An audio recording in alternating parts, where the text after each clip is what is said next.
They shouldn't even have to buck it out. They already did so much damage to each other. What would you guys want to say to Young and Ace, if you could say something to them? Quit the violence. My mom, know your mom. Just quit the violence. Like, we don't want to get into this, and especially when we live close to your block, that's not real good. And also, I feel like y'all need to stop all this violence talking about each other's dead relatives. Cause I know in some part of your heart you feel messed up. Just how I said I wasn't on no side. Like when I heard them talk about how baby got on the floor and he was crawling, screaming, "Please don't shoot me." It was sad because you laughed at it like it was a joke. Death is not a joke. Death is something you don't want to play with. Cause when you die, you're gone. Let me tell you somewhere to go at. Go on Moncrief Road on the north side. They got so much shoot. Bro, that's exactly. Baby got killed in 45th Street in Hilltop. You go to Hilltop, you gonna find somewhere. Cause we're gonna go to Hilltop Apartments right now. You for real? Don't. I won't do that. Hey yo, thanks for tuning in to The Source, your source for celebrity news. Listen, thank God that the kids in Jacksonville seem to have a little common sense, cause that's the best advice that I've heard on the whole like ATK versus KTA beef all week. Now let's just hope that we don't see those same kids standing on a block like 3 years from now talking about, "You a putty ass big cuh, cat, you a putty ass beat, this jit, a putty ass big cuh." Yo, I could just listen to those dudes from ATK and KTA talk all day. Anyway, the other day, Dr. Umar went on the Breakfast Club and responded to Columbus Short after Columbus Short said that black men date outside their race because most black women are raised by single mothers who teach them that they don't need a man. Therefore, they don't know how to treat black men when they meet them. Source, can you please play what Columbus Short said and then follow it up with Dr. Umar's response? We come to the 2000s, and these women are black women, were raised by single mothers, absentee fathers that are either incarcerated, dead, or just gone. Talk about that their mama said, you don't need no man. You can do it by yourself. So that energy. Woo, this is giving me chills. That energy comes into the home. They're not, what you talking about? Unless you giving me this, doing that. There's no respect of the man, the black man, in that by black women. And I'm not, black women, do not be mad at me. They're gonna be mad, trust me. I'm not talking about all of y'all. I'm saying they're gonna be mad. There's a majority of you guys that was raised without a father, now, so you have no respect for that. So what's the difference? Okay. Well, let me say this really quick, because I know my fan base and I know these people. Ooh, and they're going to drag. Man, I want to ask you something Columbus Short said, since we talking about that. Sure. He said he got some heat for saying that black men are dating outside their race because most black women are raised by single mothers and absentee fathers and taught a don't need a man mentality. What are your thoughts on that? Well, here's what I would say to my brother Columbus Short, and I'm a fan of his. Are we not all victims of the systemic oppression and injustice that racism has introduced into our community? So just as you have black women who didn't grow up with their father, you have black men who didn't grow up with their fathers or their mothers. In other words, why is it acceptable for the black man raised by a black woman without his dad to reject a black woman raised by her mother without her dad? I think sometimes black men can be guilty of a double standard where we want a perfect offering when we ourselves are not a perfect offering. And to that point, I think black men need to recognize the fact that one of the reasons we have so much conflict with black women is because we don't operate on a masculine platform. We tend to operate on a female platform. For example, when a woman gets angry, rather than you trying to understand your queen non-emotionally. See, you can't have both people in a relationship with a low emotional IQ. Because if both people in a home, if you and your wife both have a low emotional IQ, y'all gonna argue over everything because nobody says, I am not gonna emote over this. I'm not gonna deal with this with feelings. I'm gonna use reason and intelligence. That's what the man is supposed to do. Yeah. But guess what we do? Raised by single mothers, many of us, we reflect right back to them that emotional trauma that they throwing on us. So in essence, you have two females arguing, although one is in a man's body. Black men have to start being masculine and less feminine. All this cattiness, this back and forth between black men and black women on the internet, that is feminine and feminine. Masculinity don't operate like that. Masculinity wants to understand where the woman is coming from. Masculinity wants to then intervene, study himself, evaluate his behavior, and try to level up to where she needs him to be. But arguing back and forth with women as a man, that's anti-masculine behavior. What we really need is some testosterone shots. We need more testosterone because black men are mimicking female behavior emotionally, and they're not even recognizing it. Oh my goodness, I don't even think I need to say anything after that. But, of course I will. I wonder if Columbus Short knows that approximately 24% of white people are also raised in single-parent homes. So, my question is this. What in the world do you think those white women's mothers are over there teaching them? Now, let me say this. As a black woman who was raised by a single mother, my mother never taught me that black men weren't ish or that I didn't need a man, but when a strong black man or father figure isn't in the household, you learn some things when you're on your own. Because you have to take out the trash, you have to change a tire, you have to pay those bills. So, the difference is that when you reach dating age, the black men who want to get with you have to come with a little bit more than the minimum. Because you taking out my trash is not impressive to me. I've done it my whole life. Anyhow, things might be different if daddy had been home in the first place, but daddy wasn't there.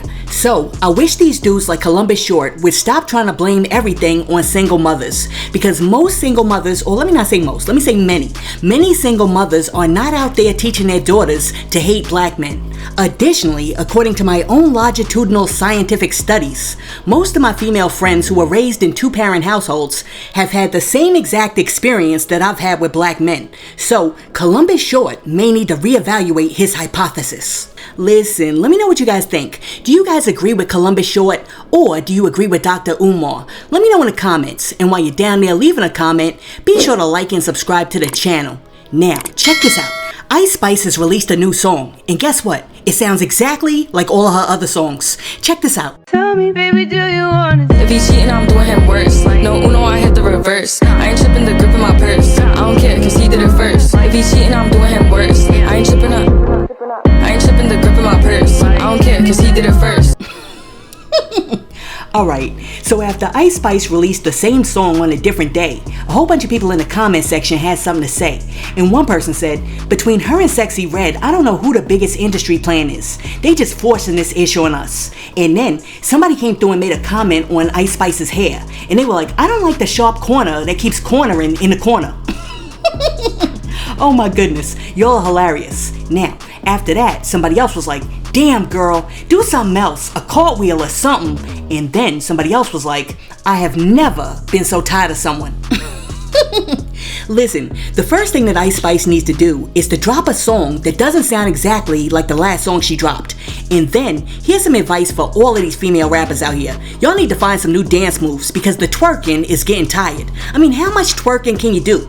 You guys need to figure out how to do the Kid and Play, the WAP, or something. I mean, you guys can even do the snake, but for the life of God, please give the twerking a break. Listen, let me know in the comments, are y'all tired of the twerking? Now, peep this. The other day, somebody came in my comment section and they said, the United States has a life-changing election in 17 weeks. You have this amazing platform, and instead of focusing on those who desire to live, you're having consecutive conversations about those who don't. Fire needs oxygen to continue to burn. If you remove oxygen, you put out the fire. Can we discuss Project 2025 or how they're secretly drafting men between the ages of 18 and 26? Listen, how many times do I have to tell some of y'all that my name is not Anderson Cooper and this is not CNN? You don't come to a channel called The Source on YouTube looking for your political news. But since you asked, I'll give it to you. As you know, we have two very old white men running for office. One wants to be a dictator and the other one wants to go to sleep. Now, the one who wants to be a dictator is linked to a group called the Heritage Foundation, which has laid out a comprehensive plan of policies that they would like his administration to implement during his first 180 days in office should he be elected. In the plan, the Heritage Foundation says that they want to purge the federal workforce of tens of thousands of workers in favor of hiring people who are going to adhere to conservative principles. The plan specifically says, and I quote, our goal is to assemble an army of aligned, vetted, trained, and prepared conservatives to go to work on day one to deconstruct the administrative state. So essentially what they're saying is they're trying to implement Andrew Jackson's spoil system again, and they're gonna fire anybody who doesn't agree with their agenda and replace them with their cronies who believe the same things that they do. That, my friends, is very dangerous because that right there goes against the whole concept of checks and balances, and it also undermines the whole foundation of our Constitution. Project 2025 also undermines the concept of checks and balances by promoting the consolidation of power under the executive branch, which is extremely dangerous because the whole purpose of having three branches of government, Congress, the judicial branch, and the executive branch, was to ensure that our democracy would not give way to an authoritarian form of government. You gotta understand that the framers of the Constitution, influenced by the Enlightenment thinker Charles de Montesquieu, saw checks and balances and a separation of powers as an essential part of safeguarding our liberty. So if you give too much power to any one branch of government, you might as well say screw democracy and welcome in that dictatorship. Because without the separation of powers, in a few more years, Americans will be over here like hailing President Hitler, President Mussolini, President Deng Xiaoping, President Mao Zedong. I mean, it's gonna get scary. Now, Project 2025 also says that it wants to do away with some of the civil rights acts that offer African Americans protections, eliminate the Department of Education, and ban any mention of critical race theory and gender ideology from schools and other societal institutions. For example, page 4 of Project 2025 says, the next conservative president must make the institutions of American civil society hard targets for woke culture warriors. This starts with deleting the terms sexual orientation and gender identity, diversity, equity, and inclusion, gender, gender equality, gender equity, gender awareness, gender-sensitive abortion, reproductive health, reproductive rights, and any other term used to deprive Americans of their First Amendment rights out of every federal rule, agency regulation, contract, grant, regulation, and piece of legislation that exists. Okay, so essentially Project 2025 is telling me that they're protecting my First Amendment right to free speech by telling me all the words that I will not be able to say. Wow. Now I know, somebody's gonna come in the comment section like Donald Trump said he ain't had nothing to do with Project 2025. He don't know nothing about it. Yeah, okay. The reason why this has a whole lot to do with Donald Trump is because the last go around when Donald Trump was in office, Donald Trump actually implemented 64% of the policy plans that the Heritage Foundation put forward. And I know, somebody out there is going to be like, Source, where you can get information from? Directly from the Heritage Foundation's website? Where it says, Trump administration embraces Heritage Foundation policy recommendations. 1 year after taking office, President Donald Trump and his administration have embraced nearly 2/3 of the policy recommendations from the Heritage Foundation's mandate for leadership.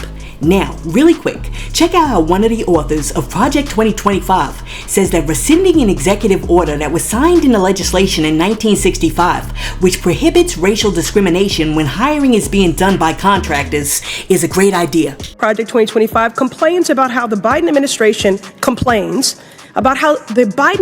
has been fighting for racial equity. On the next page, it calls for eliminating data collection on race and ethnicity in employment. On the page after that, it calls for rescinding an executive order signed in 1965 that prohibits discrimination in hiring by contractors. Mr. Berry, do these terrible ideas sound familiar? They're great ideas. These terrible ideas sound familiar? Of course they do. You came up with them. Mr. Berry, I find it shameful to advance a vision attacking the very policies and agencies that have helped Black Americans secure jobs, earn a living, and provide for our families. My man said, it sounds like a great idea. Oh my goodness. Listen, like I always say, I believe in democracy, so you can vote for whoever you want.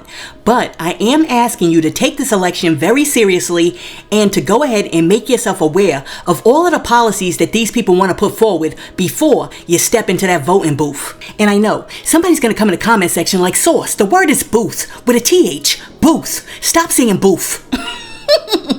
Now, even though I respect your democratic choices, Dr. Umar doesn't quite feel the same because he says that any black person who votes for Donald Trump basically has a slave mentality. Check this out. So what do you think about, blacks loving Donald Trump so much? A slave master syndrome, white Jesus syndrome. We don't care if the white Jesus wears red or blue. We don't care what side of the aisle that they're on. Black America suffers from battered spouse syndrome envy. And what battered spouse syndrome speaks to is the fact that no matter how bad you beat me up, If I believe I need you in order to survive, I'm never going anywhere. And part of our problem, part of the equation to our problem as American Africans, why we don't do anything on our own, is we are often waiting for the great white savior to come. This is a message that has been rehearsed for us in church. We get it in the media. We get it in the black community. So black people will never, ever abandon their hope of a white savior coming to save them. Donald Trump has no record whatsoever of saving black folks. When people ask me who you going to vote for at this point, neither one of them are going to get my vote. I considered Cornel West because I love Dr. West. Intelligent, strong, good natured, but he's a bunny hopper, so he can't get my vote. Now, when I come back to Donald Trump and Joe Biden, I look at the fact that Donald Trump signed 13 federal death executions while he was president. More than half of them was signed after Joe Biden won the election.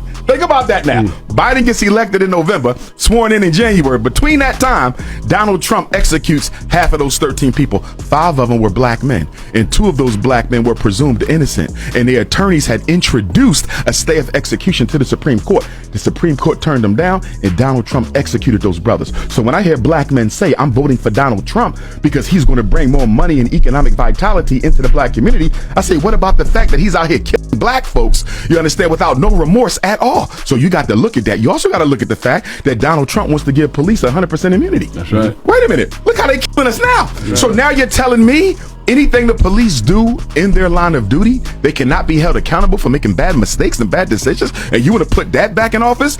That's thirsty black men worry more about money than the lives of their people. Listen, let me know in the comments, do you agree with Dr. Umar when he says that black people who support Donald Trump actually suffer from slave master syndrome or white Jesus syndrome? Let me know in the comments. And if that's true, then Azealia Banks Azealia Banks is suffering from slave master syndrome because she's definitely out there supporting Donald Trump. Check this out.